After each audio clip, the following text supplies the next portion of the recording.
Hello students, आज हमारा lesson है सेल स्ट्रक्चर एंड फंक्शन। तो इस लेसन में हम पढ़ेंगे सेल के स्ट्रक्चर के बारे में और सेल के फंक्शन के बारे में। तो ये आपकी बुक का जो है लेसन नंबर 8 है।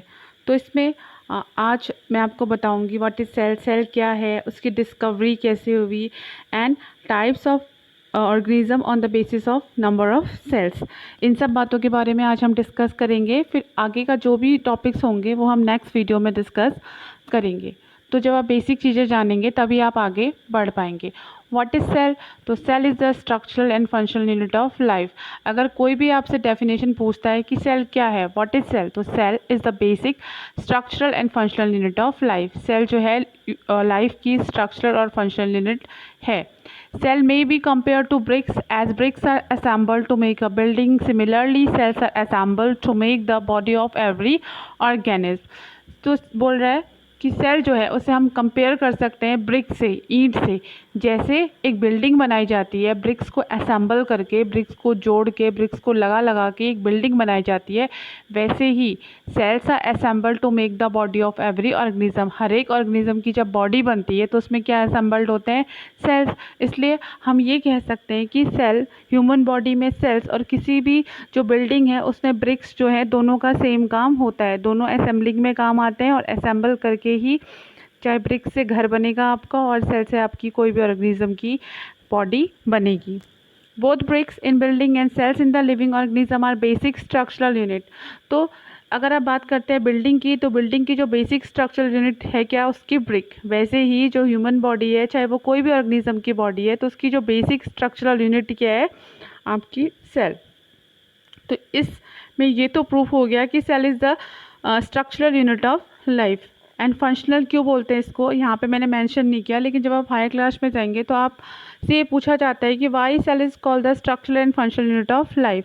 तो सेल को हम स्ट्रक्चरल यूनिट क्यों बोलते हैं? Because the structure of our body is composed of cell. हमारी बॉडी का जो स्ट्रक्चर है वो सेल से ही बना हुआ होता है, सेल से मिला हुआ होता है। सेल ही हमारी बॉडी की स्ट्रक्चरल यूनिट है। एंड फंक्शनल यूनिट क्यों बोलते हैं?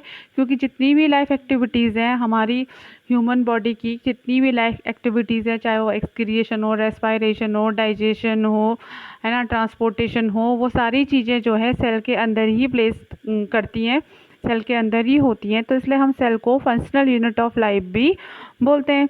ठीक है। तो the building though built of similar bricks have different design, shapes and sizes. Similarly in the living world organism differ from one another but are made up of cell. तो क्या बोल रहा है, एक बिल्डिंग जो है वो अलग अलग ईंटों, सेम ईंटों की बनी हुई थी, सॉरी, लेकिन उसका जो डिज़ाइन है, उसका जो शेप है, उसका जो साइज़ है, वो क्या होता है? अलग अलग होता है ना। बोल रहा है बिल्डिंग जो है, कोई भी बिल्डिंग जो है ब्रिक से बनी होती है, लेकिन सारी की सारी जो है डिज़ाइन के बेस पे, शेप के बेस पे, साइजेस के बेस पे डिफरेंट डिफरेंट होती हैं। ऐसे ही जो हमारे वर्ल्ड में जो लिविंग ऑर्गेनिज्म है वो सब सेल से बने होते हैं, लेकिन वो सब एक दूसरे से डिफर करते हैं। Cell in a living organism are complex living structure unlike non living bricks. अब लेकिन नॉन लिविंग ब्रिक्स जो है वो एक सिंपल स्ट्रक्चर है, लेकिन सेल जो है एक कॉम्प्लेक्स स्ट्रक्चर है। और सेल की डिटेल हमें इस चैप्टर में पढ़नी है। यहाँ पे एक आपको मैंने चार्ट से बताना चाहा है कि जो सेल है उससे कैसे कोई भी ऑर्गेनिज्म बनता है। तो सबसे पहले cell is the basic structural unit of life. तो फिर सेल से बहुत सारे सेल जो है आपस में कंबाइन होकर क्या बनाते हैं? टिश्यू। तो a group of similar cell combine to form a tissue. तो एक जैसे सिमिलर सेल क्या करते हैं? एक जैसे काम वाले सिमिलर सेल जो है वो टिश्यू बनाते हैं। फिर सिमिलर टिश्यू मिलके क्या बनाते हैं? एक ऑर्गन। डिफरेंट डिफरेंट ऑर्गन मिलके जैसे आपके ऑर्गन सिस्टम बनाते हैं। जैसे आपने क्लास 7 में पढ़ा था आपका डाइजेस्टिव ऑर्गन सिस्टम, जिसमें आपकी पूरी एलिमेंट्री कैनाल के ऑर्गन थे, स्टमक था, माउथ था, है ना, स्मॉल इंटेस्टाइन, लार्ज इंटेस्टाइन, तो आपका डाइजेस्टिव ऑर्गन सिस्टम हो गया। ऐसे ही हमारी बॉडी में जो है अलग अलग ऑर्गन सिस्टम होते हैं। डिफरेंट डिफरेंट जो ऑर्गेनिज्म होते हैं उनकी बॉडी में बहुत सारे ऑर्गन सिस्टम बना के मिल के कंबाइन होके क्या बनाते हैं? किसी भी ऑर्गेनिज्म की बॉडी, चाहे वो प्लांट हो चाहे वो एनिमल हो, पर वो डिफ़र करेगा एक दूसरे से, लेकिन उनकी जो बेसिक यूनिट है वो क्या है? सेल। अब ये जो सेल है ये कब डिस्कवर हुआ था? Discovery of cell. Cell was discovered by Robert Hooke in 1665। 1665 में रॉबर्ट हुक जो थे, एक साइंटिस्ट थे, उन्होंने सेल को डिस्कवर किया था। He observe slices of cork under simple magnifying glass. उन्होंने जो कॉर्क था, पेड़ की जो बार्क थी, उसको एक सिंपल मैग्नीफाइंग ग्लास के नीचे देखा। He noticed partitioned boxes for compartment in the cork slices. These boxes appear like honeycomb. तो उन्होंने जो है वो कॉर्क स्लाइसेस में क्या देखा? पार्टीशन बॉक्सेस टाइप के स्ट्रक्चर देखे या फिर कंपार्टमेंट जैसी चीज़ें कोई देखी। तो उन्होंने उसको, क्योंकि वो दिखने में एक हनी के छाते की तरह, हनीकम की तरह लग रही थी, तो उन्होंने उसको सेल नाम दिया, क्योंकि लैटिन में जो हनीकम होता है उसको सेल बोला जाता है। तो इन्होंने हर एक बॉक्स को क्या नाम दिया? सेल।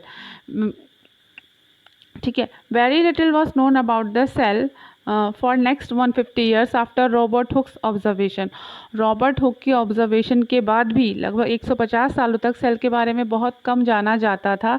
लेकिन today we know a lot about cell structure and its function because of the highly improved microscope. लेकिन आज की दुनिया में हम जो है सेल के स्ट्रक्चर के बारे में और उनके डिफरेंट फंक्शंस के बारे में बहुत ज़्यादा जानते हैं।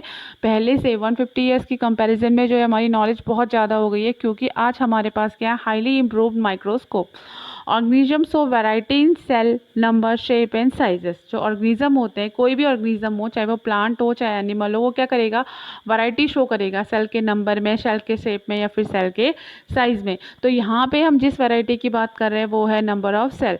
तो on the basis of number of cell, organism are basically of two type. First one is unicellular and second one is multicellular. अब यूनि माने क्या होता है? सिंगल, एंड सेलुलर माने सेल। तो those organism that are made up of single cell are called unicellular organism. तो वो animal जो सिंगल सेल के बने होंगे उनको हम क्या बोलेंगे? Unicellular organism. In unicellular organism, all the life activities of an organism take place inside the single cell. जो भी यूनिसेलुलर ऑर्गेनिज्म होते हैं उनमें जितनी भी लाइफ एक्टिविटीज़ होती है, रेस्पायरेशन, एक्सक्रिएशन, डाइजेशन, ये सारी चीज़ें जो है वो सिर्फ एक सेल के अंदर ही होगी। मतलब एक छोटी सी सेल होगी, एक छोटी सी माइक्रोस्कोपिक सेल होगी, और उसके सेल के अंदर ही आपका डाइजेशन भी होगा, एक्सक्रिएशन भी होगा, रेस्पायरेशन भी होगा, ट्रांसपोर्टेशन भी होगा, सारी चीज़ें जो है उसी सेल के अंदर होंगी।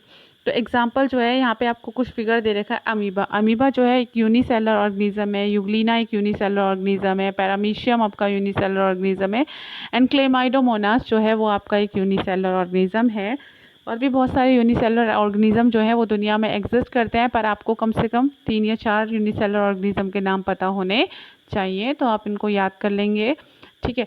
तो what are unicellular organism? Those organism that are made up of only one cell, they are called unicellular organism, and all the life activities of these organism take place inside that single cell. And now second one is multicellular organism. What are multicellular organism? Those organism that are made up of 2 or more than 2 cells. वो organism जो 2 या 2 से ज़्यादा cell से बने हुए होते हैं उनको हम क्या बोलते हैं? Multicellular organism. क्योंकि ये मल्टीसेलुलर है तो mostly they are visible to us, तो हमें ज़्यादातर दिखाई देते हैं, जैसे हम humans, cow, dog, cat, buffalo, जो भी है ये सारे क्या आपके मल्टीसेलुलर ऑर्गेनिज्म का एग्जाम्पल्स हैं। अब यहाँ पे एक चार्ट के थ्रू आप देखेंगे organism on the basis of number of cell are basically of 2 type, unicellular and multicellular. जैसा कि आपके चार्ट में देखा है, unicellular organism that have single cell, वो ऑर्गेनिज्म जिनके पास सिंगल सेल होगी वो क्या होंगे? यूनिसेलुलर, जैसे amoeba, some bacterias, not all bacterias, and paramecium. ठीक है, ये क्या आपके हो गए? Unicellular organism. Multicellular organism consisting of many cells, वो एनिमल जिसमें बहुत सारे सेल्स होंगे वो क्या होंगे? आपके मल्टीसेलुलर ऑर्गेनिज्म। मतलब 2 और more than 2 cells, they are called multicellular organism. Example हो गया आपका प्लांट्स एंड एनिमल्स। तो ये जो है ये आपके आपने इस टॉपिक में जो है आपने क्या पढ़ा? सेल के बारे में, सेल की डिस्कवरी कैसे हुई, और types of organism on the basis of number of cell. तो अगला जो भी हमारा वीडियो होगा उसमें क्या करेंगे? हम आगे का जो साइज़ है, साइज़ के बारे में पढ़ेंगे आपका। ठीक है, और बाकी जो भी है सेल का स्ट्रक्चर वगैरह इन सबको डिटेल में पढ़ेंगे। Till then, thank you.